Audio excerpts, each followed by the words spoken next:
Tuesday, 11:40 at night. It's day 170 something. I cannot believe that I've been doing this for almost half of a year.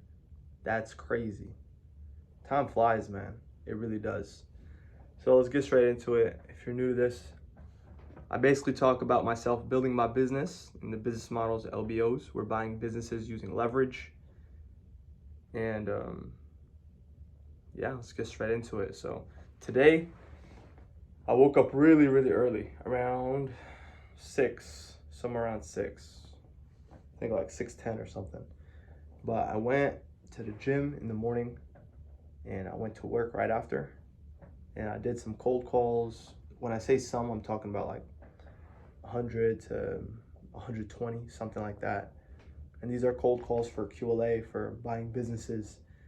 And cold calls are really the best way of cultivating deal flow, man. They really are. It's just the best way. And I ran into some ads today, like multiple ads, about different call centers for like real estate groups. And they charge somewhere between like $1,200 to $2,000 a month for professional cold callers. They'll do like 1,500 dials a day, some crazy number like that, and they'll qualify the lead and they'll bring it to you. So it reminds me of that guy who he's kind of like an off-market broker for M&A. It reminds me of that guy, but there's a high demand for real professional callers, and it's different than the AI cold calling, man. Like, I played around with Air AI, and that website, it's revolutionary for sure, but to me, I could tell when it's a robot on the phone. You could really tell.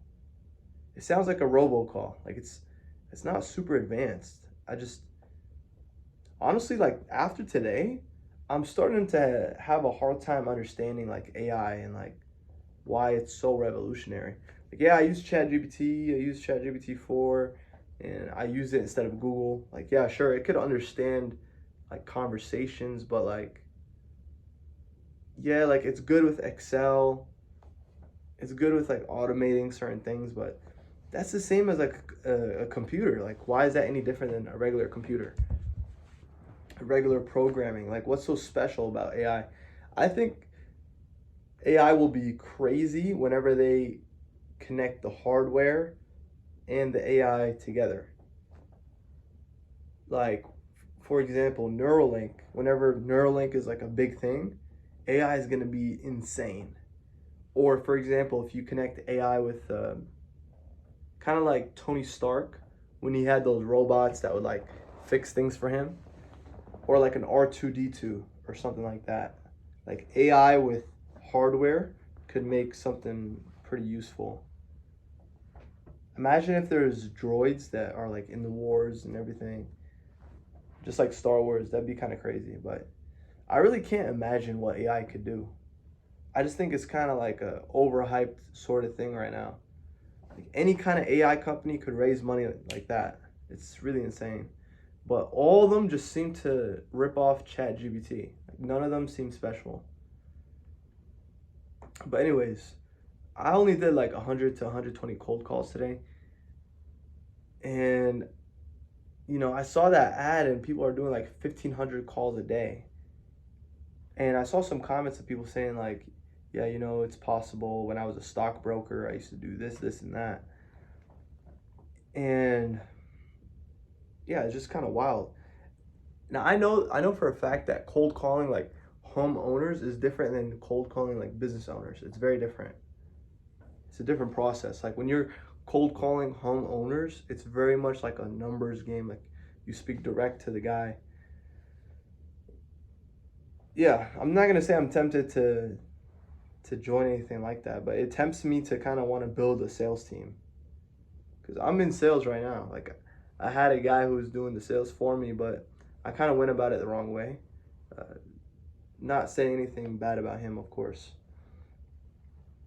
I'm taking the accountability on it, but yeah. So I spoke to about 6 owners. So we're at 88, something like that. But what I'm doing, I'm taking a different approach. I'm gonna cold call the same list over and over and over again until I speak to all the owners, because I need to stand out from other random solicitation. I need to call over and over. And sometimes that doesn't work. Like, I know that at my job, whenever people call and it's the same people, like, we know who they are and we never give them a chance. It sounds like BS, but if you set it up the right way, it could work. I think so. And I'm gonna give it a try. Like, I was doing cold calls for my job versus doing it for my business that I'm trying to build. And when I say I did like 120 cold calls, that's just for M&A. That's just for QLA, like what we're building on this channel. And then the other cold calls for the job was different. So I did this thing today, and it's kind of a culmination of different experiences that I've had. And I tried it and it kind of worked, but I feel like some of you guys will not be on board with this idea. But it works, man. I'm telling you, it works. So I called someone one time, and the phone just kept on ringing and ringing, like longer than usual, like more than a minute, more than 2 minutes. It just kept ringing over and over endlessly. And then all of a sudden the lady answered and she was like, "Yeah, who is this?"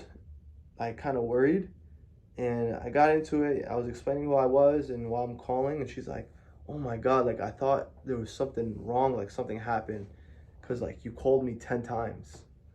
I was like, oh, that's probably why it was ringing for so long, blah, blah, blah. But I'm getting to my point, right? So basically, she was like, damn, like if someone called me 10 times in a row, I have to answer and find out like if it's an emergency or something, right? Which makes sense. So I was like, okay, like she's willing to answer on the 10th phone call, right? So today, I was like, man, okay, each one of these leads, if I call them each 10 times, will they answer me? And I'm just curious, right? So I did that. I'm not gonna lie. That's what I did. Straight spam caller. And it worked. I'm not gonna lie. Like I called one person like 12 times and they answered. And they'll answer so like angry. But when you ask them, when you offer something that they actually need, no matter how angry they are, they're like, oh, they kind of like take a step back and like cool down. But it happened like, I'd say out of like 10 people, let's say, you call each one like 10 times, you'll probably get like maybe, I'd say like 6 to 8 people that answer. And then maybe some people call you back later. But you get a high amount of people that answer the phone, which is crazy. Like you could probably have 100 dials, but you only have maybe like 5 or 6 people pick up, maybe 10 people pick up, versus you only dial 10 people and you have 8 people pick up or something. It's still 100 dials, like 10 times for 10 people or one time for 100 people, right? What would you rather do? I'm not saying that you should spam call people, but it's just a different perspective for you guys watching. It's kind of just an experiment, but like that's for the job that I'm in. But if I'm doing it for my business, I wouldn't necessarily want to call 10 times.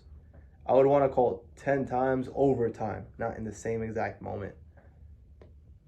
But yeah, I had some owners today tell me that they're not interested, that they've never thought about selling their business. But what if I just call them back and maybe they'll be interested? I don't know. I'm going to give it a try. I need to switch it up for sure.